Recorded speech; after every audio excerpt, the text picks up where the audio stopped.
Selamat datang di Bahasin Buku. Hari ini kita punya sesuatu yang kayaknya dalam banget nih dari Anda. Petikan dari buku Distilasi Alkena, karya Wiranagara.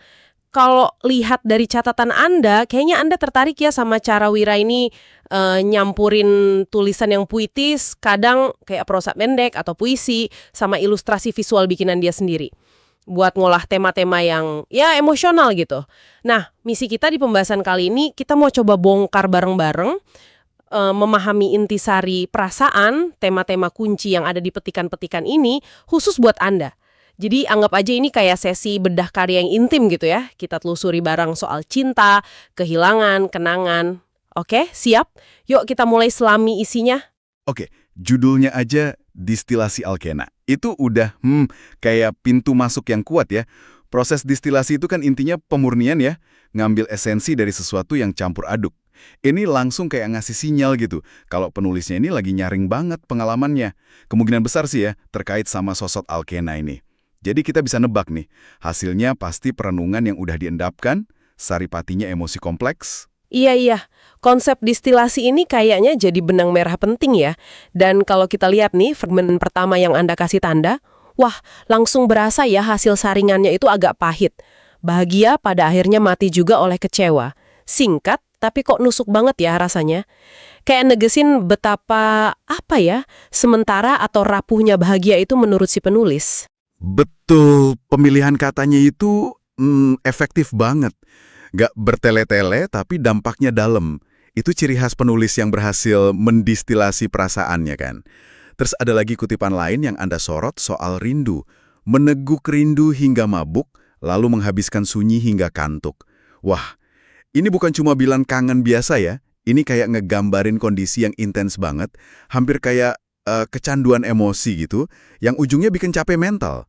Metafora mabuk rindu, kantuk sunyi, ini visual dan kuat banget rasanya. Iya, penggunaan metafora gitu emang bikin kita yang baca kayak ikut ngerasain ya intensitasnya gimana. Nah ini nih yang menarik, gimana teks ini nyambungnya sama ilustrasinya. Ada gambar tangan muncul dari air, kelihatan berdarah, tapi anehnya kok malah megang erat bunga kuning yang mekar gitu ya. Terus ada tanaman liar juga di sekitarnya. Saya sih ngelihatnya mungkin ini simbol perjuangan ya, mempertahankan harapan bunga di tengah luka darah. Tapi gimana menurutmu kalau dikaitin sama distilasi tadi? Bisa banget interpretasi Anda itu. Ilustrasi ini emang kaya makna. Tangan berdarah, ya jelas, simbol rasa sakit, perjuangan atau pengorbanan kan? Terus bunga kuning yang mekar itu bisa jadi harapan, keindahan, cinta, atau mungkin kenangan manis yang coba dipegang erat meskipun sakit. Muncul dari airnya itu bisa nambahin makna lagi. Mungkin muncul dari kedalaman emosi atau alam bawah sadar gitu. Jadi kalau disambungin ke distilasi, visual ini kayak bilang gini, intisali yang didapat dari pengalaman pahit itu, distilatnya adalah kesadaran kalau indah dan luka itu bisa ada barengan. Bahkan jangan-jangan keindahan itu baru benar-benar kerasa justru karena ada lukanya. Jadi ini bukan sekedar patah hati biasa, tapi refleksi soal dualitas dalam emosi. Wah, pemaknaan soal dualitas itu menarik. Jadi bukan cuma sedih doang ya, tapi ada kompleksitasnya gitu. Nah, ini nyambung ke tema berikutnya yang juga kuat nih di petikan yang Anda bagiin. Soal kenangan yang bisa ngebelenggu, tapi di sisi lain kayaknya ada celah buat harapan juga. Ada kutipan yang lugas banget soal ini. Sebab kenangan buruk selalu punya cara untuk bangkit dari kubur paling dalam ingatan, kemudian perlahan-lahan memakan harapan. Aduh, ini deskripsi yang kuat banget ya gimana masa lalu itu bisa kayak menghantui dan ngerusak masa depan. Iya, personifikasi kenangan buruk jadi sesuatu yang bangkit dari kubur terus memakan harapan, itu efektif banget ngegambarin sifat traumatis atau destruktifnya ingatan tertentu.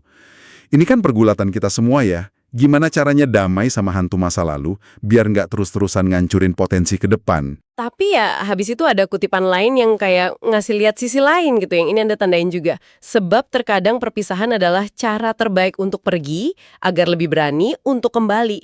Nah ini nadanya agak beda ya, kayak ada semacam penerimaan atau bahkan optimisme tipis gitu. Kalau perpisahan itu bukan akhir, tapi malah langkah strategis, gimana tuh? Tepat. Kutipan kedua ini kayak nawarin narasi tandingan gitu. Perpisahan yang biasanya kan dilihatnya akhir yang sakit ya. Di sini malah dibingkai ulang jadi cara pergi yang bikin bisa kembali lebih berani. Ini bisa berarti kembali ke diri sendiri, atau kembali ke kehidupan dengan cara pandang baru, atau mungkin malah ya kembali menjalin hubungan lagi, meski mungkin beda ya.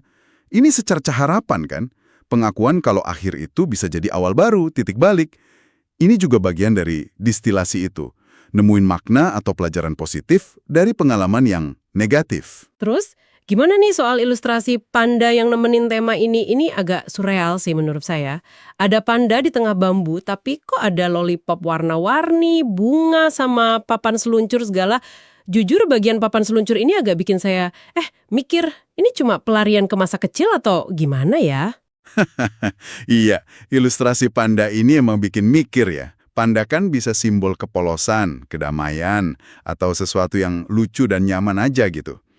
Nah, adanya dia di tengah elemen lain, bambu, makanannya, alami, lollipop, manis, kekanak-kanak, buatan, bunga, indah, mungkin kenangan, terus papan seluncur, bebas, pelarian, masa muda, ini bikin kontras yang menarik. Bisa jadi ini visualisasi dari coping mechanism, gitu loh. Di tengah pergulatan sama kenangan, yang mungkin diwakili bambu atau bunga yang lebih suram, ada usaha cari pelarian atau kenyamanan di hal-hal yang lebih ringan, manis, atau malah mundur ke belakang, lollipop, panda. Papan seluncurnya, mungkin simbol keinginan buat meluncur bebas dari beban, atau ya sekedar elemen surrealis aja yang nunjukin betapa campur aduknya pikiran dan perasaan pas lagi ngadepin kenangan. Jadi, intisarinya mungkin gini. Cara kita ngatasin kenangan itu ya kompleks. Seringnya nggak logis, nyampur aduk antara yang pahit sama usaha nyari manis, atau pelarian. Masuk akal sih kalau dilihatnya coping mechanism yang campur aduk gitu. Ini nunjukin kejujuran penulisnya ya dalam menggambarin ruwetnya batin.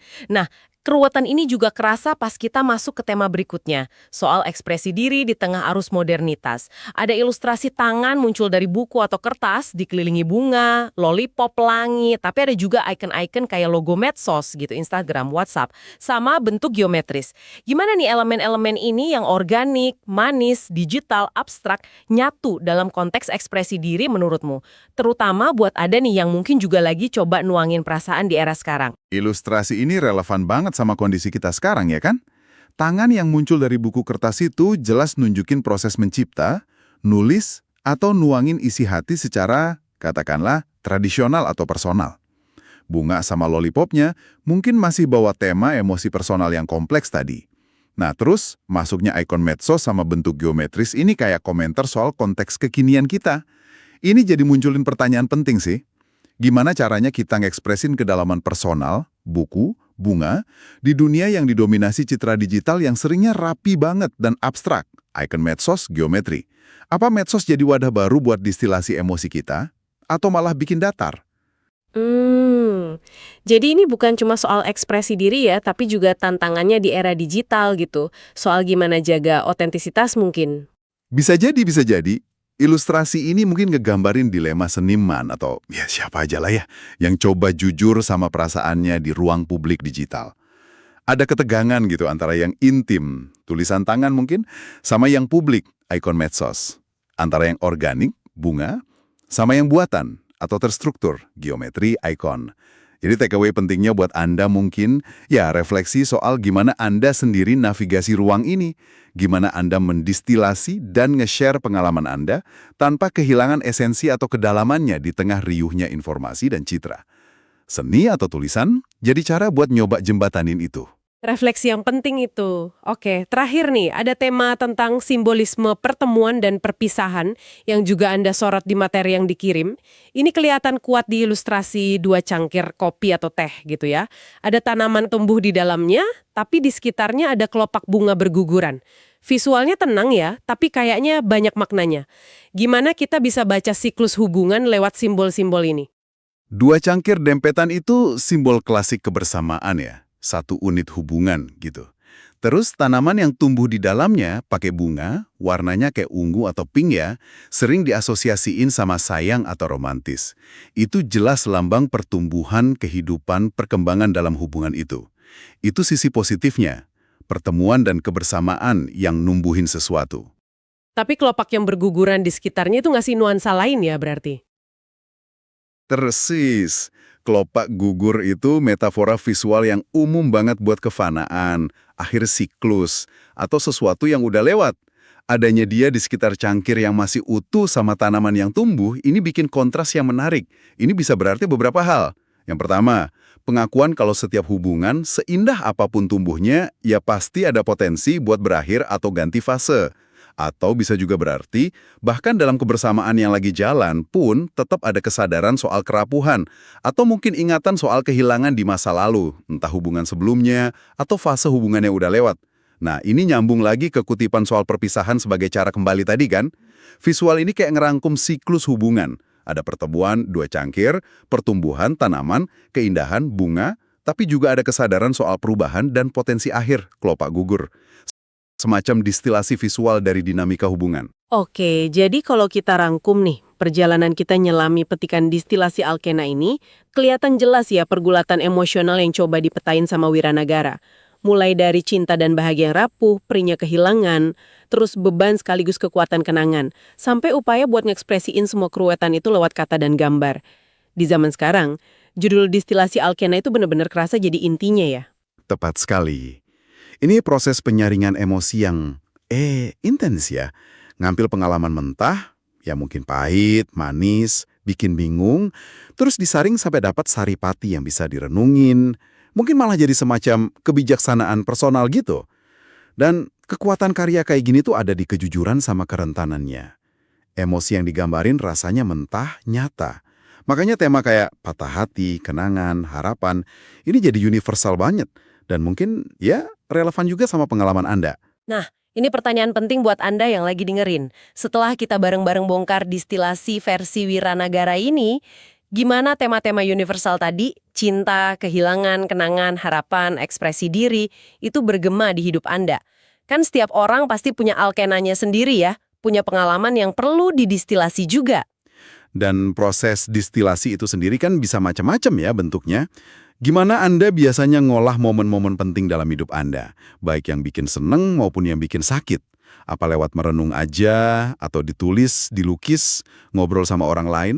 Atau ada cara unik Anda sendiri mungkin? Oke, terima kasih banyak ya sudah nemenin kami dalam penjelajahan mendalam petikan distilasi alkena ini. Semoga obrolan kita kali ini ngasih Anda perspektif baru, atau paling nggak mancing perenungan lebih lanjut soal makna di balik karya seni, tulisan, dan tentu aja alur cerita hidup Anda sendiri. Mungkin sebagai penutup, ada satu pertanyaan yang bisa Anda bawa pulang. Setelah lihat gimana orang lain nyoba mendistilasi pengalamannya jadi karya, esensi apa sih yang paling pengen Anda tarik dan pahami dari rentetan peristiwa di hidup Anda sendiri? Dan yang lebih penting lagi, gimana cara Anda memaknai atau ngungkapin esensi itu? Apakah itu ngubah cara Anda lihat masa lalu, atau bahkan ngebentuk langkah Anda ke depan? Itu mungkin yang menarik buat direnungkan.